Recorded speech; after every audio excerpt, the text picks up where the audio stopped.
It's not often a Secretary of Education spends her first full week on the job lashing out at teachers.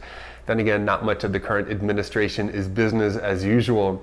The embattled secretary says her critics want to make her life a living hell and are hostile to change and to new ideas. She also claims to have found people working inside the DOE who want to see her fail.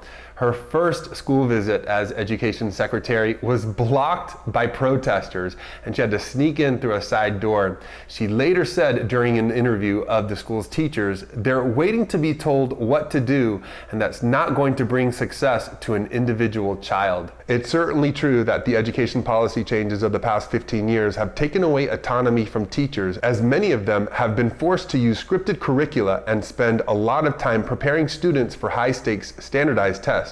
But that's not the same thing as saying that teachers at Jefferson or other schools are waiting to be told what they have to do, or that DeVos would be able to see and identify really great teaching on a carefully arranged brief stopover at a school. Federal marshals have since begun guarding the secretary, prompting conservative artist Glenn McCoy's depiction of the billionaire as Ruby Bridges, whose historic entrance into an all-white elementary school in 1960 inspired Norman Rockwell's iconic "The Problem We All Live With."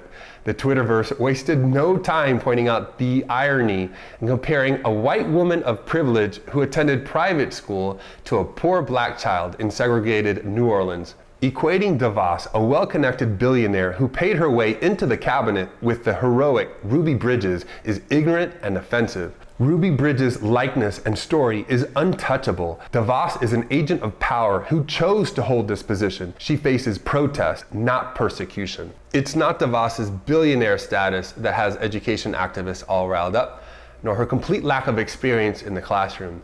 It's her open disdain for the department she's been tasked to lead and long list of conflicts of interest.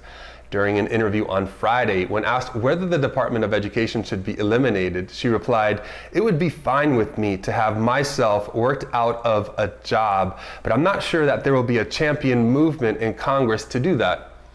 The secretary might want to consider what happened to National Security Advisor Mike Flynn when his baggage became too heavy a lift.